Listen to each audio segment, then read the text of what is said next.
Halo sahabat-sahabat semuanya, selamat datang di Zainal Arif Channel.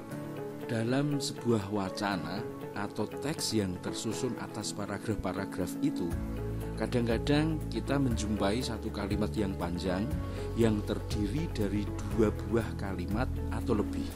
Hasil penggabungan itu kemudian membentuk kalimat baru berupa kalimat majmu'. Nah, dalam video ini kita akan belajar bersama tentang kalimat majmu'. Ada beberapa macam kalimat majmu'. Akan tetapi dalam video ini kita akan bahas kalimat majmu' bertingkat beserta jenis-jenisnya. Untuk itu, tonton terus video ini hingga selesai agar kamu memiliki pemahaman dan pengetahuan tentang kalimat majmu' bertingkat dalam bahasa Indonesia ini. Dan yang tak kalah penting, biar kamu gak ketinggalan video-video saya selanjutnya, jangan lupa untuk klik tanda subscribe dan loncengnya. Kemudian like, komen, dan share melalui media sosial kamu agar kita bisa terus berbagi informasi dan kebaikan di Zainal Arif Channel. Baiklah, kita awali dulu dengan mendefinisikan kalimat majmu'. Kalimat majmu' merupakan kalimat yang terdiri atas dua atau lebih klausa yang dihubungkan dengan konjungsi atau kata hubung. Nah, dari definisi tadi kita jumpai istilah klausa. Baik, berikut akan saya jelaskan sedikit tentang klausa. Yang dimaksud dengan klausa adalah gabungan kata yang terdiri dari subjek dan predikat. Sepintas, jika kita lihat klausa akan mirip dengan kalimat. Akan tetapi ada hal yang membedakan antara klausa dengan kalimat, yaitu klausa tidak diikuti dengan intonasi akhir dalam ragam lisan atau tidak memiliki tanda baca dalam ragam tulis. Intonasi akhir yang dimaksud ini bisa berupa intonasi tanya, perintah, maupun berita. Jadi, bisa kita simpulkan bahwa jika belum memiliki intonasi akhir, maka disebut klausa, sedangkan jika sudah memiliki intonasi akhir, maka disebut kalimat. Kita kembali ke kalimat majmu' tadi. Biar tidak lupa, saya ulangi definisinya.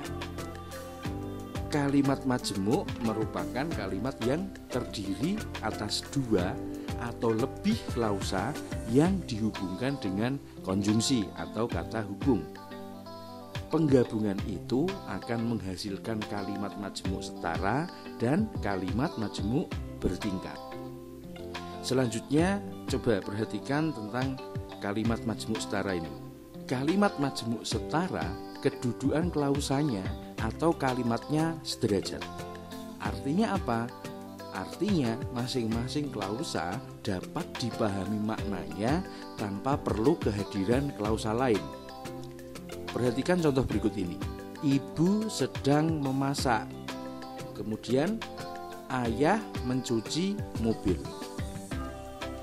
Kalau kedua klausa itu kita gabung dengan menambahkan konjungsi sedangkan, maka kalimat itu atau klausa itu akan menjadi satu kalimat majmu' setara.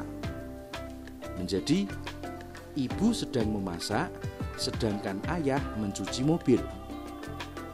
Klausa yang pertama, ibu sedang memasak, jika diberi intonasi akhir akan menjadi kalimat berita. Ibu sedang memasak. Kalimat ini sudah bisa dipahami maknanya sekalipun tanpa ada kehadiran klausa ayah mencuci mobil. Begitu juga dengan klausa ayah mencuci mobil. Baik, sekarang kita lanjutkan pada kalimat majmu' bertingkat. Berbeda dengan kalimat majmu' setara yang kedudukan klausanya sederajat, kalimat majmu' bertingkat kedudukan klausanya tidak sederajat. Artinya, salah satu klausanya tidak bisa dipahami maknanya secara keseluruhan jika tidak ada kehadiran klausa yang lainnya. Salah satu unsur klausanya ada yang menduduki sebagai induk atau inti kalimat, sedangkan unsur yang lain menjadi anak kalimat. Bila berdiri sendiri, anak kalimat itu tidak akan memiliki arti atau tidak bisa dipahami maknanya sepenuhnya. Coba perhatikan contoh berikut. Saya akan dengan senang hati membantumu jika kamu bersungguh-sungguh. Nah, kalimat itu terdiri atas dua klausa dan konjungsi jika. Klausa yang pertama, saya akan dengan senang hati membantumu. Klausa yang kedua, kamu bersungguh-sungguh. Nah, klausa satu merupakan induk atau inti kalimat karena ia bisa berdiri sendiri atau bisa dipahami maknanya walaupun tanpa kehadiran klausa 2. Sedangkan klausa yang kedua harus ada kehadiran klausa 1 dengan ditambahkan konjungsi jika agar bisa dipahami maknanya. Nah, bentuk seperti itulah yang disebut kalimat majemuk bertingkat. Selanjutnya, kalimat majemuk bertingkat terbagi ke dalam beberapa jenis, antara lain sebagai berikut. Yang pertama, kalimat majemuk hubungan akibat. Kalimat ini ditandai oleh kata penghubung sehingga, sampai-sampai, dan maka. Contohnya, ia terlalu bekerja keras sehingga jatuh sakit. Kemudian kalimat majemuk yang berikutnya adalah kalimat majemuk hubungan cara. Ditandai oleh kata penghubung dengan. Contohnya, dengan cara menggendongnya, anak itu ia bawa ke rumah orang tuanya. Yang ketiga, kalimat majemuk hubungan sangkalan. Ditandai oleh konjungsi seolah-olah, seakan-akan. Contohnya, dia diam saja seakan-akan dia tidak mengetahui persoalan yang terjadi. Selanjutnya, kalimat majemuk yang keempat adalah kalimat majemuk yang menyatakan hubungan kenyataan, ditandai oleh konjungsi padahal. Selain itu, ada pula konjungsi sedangkan. Contoh dalam kalimat misalnya, para tamu sudah siap, sedangkan kita belum siap. Kemudian yang kelima, kalimat majemuk hubungan hasil, ditandai dengan konjungsi makanya. Contoh dalam kalimat, tempat ini licin, makanya Anda jatuh. Kalimat majemuk bertingkat yang keenam adalah kalimat majemuk hubungan penjelasan, ditandai dengan kata penghubung bahwa atau yaitu. Contohnya, berkas riwayat hidupnya menunjukkan bahwa dia adalah seorang pelajar teladan. Contoh yang berikutnya, kebun ini telah dibersihkan ayah, yaitu dengan memangkas dan menebang belukar yang tumbuh di sekitarnya.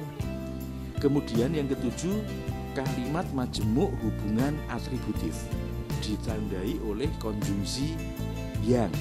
Contohnya, pamannya yang tinggal di Bogor itu sedang dirawat di rumah sakit. Kemudian yang kedelapan, kalimat majemuk hubungan syarat, ditandai dengan konjungsi apabila, asalkan, dan jika. Contohnya, saya akan datang apabila diizinkan orang tua. Kemudian yang 9, kalimat majemuk hubungan tujuan, ditandai dengan konjungsi agar atau supaya. Contohnya, Doni melancarkan rayuannya agar hati Milea luluh. Selanjutnya yang ke-10, yaitu kalimat majemuk hubungan sebab akibat, ditandai konjungsi karena atau sehingga. Contoh dalam kalimatnya, Ucup belum punya pacar karena tidak percaya diri.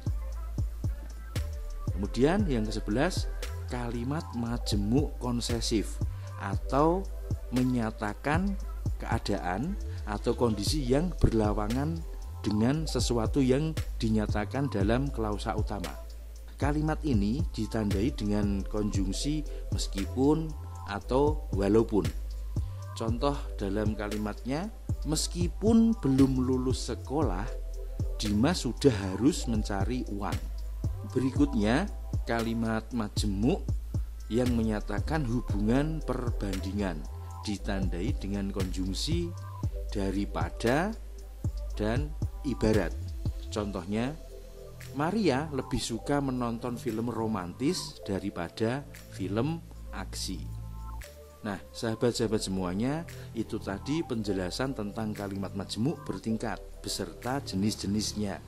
Mudah-mudahan bermanfaat untuk menambah pengetahuan dan rasa cinta kita kepada bahasa Indonesia. Jika ada pertanyaan, silahkan kalian tulis di kolom komentar agar kita bisa berdiskusi bersama dengan para pecinta bahasa Indonesia lainnya. Terima kasih sahabat semuanya. Sampai jumpa di video-video saya selanjutnya. Dan jangan lupa untuk klik tanda subscribe dan loncengnya, kemudian like, komen, dan share melalui media sosial kamu agar kita bisa terus berbagi informasi dan kebaikan di Zainal Arif Channel. Salam hangat untuk sahabat.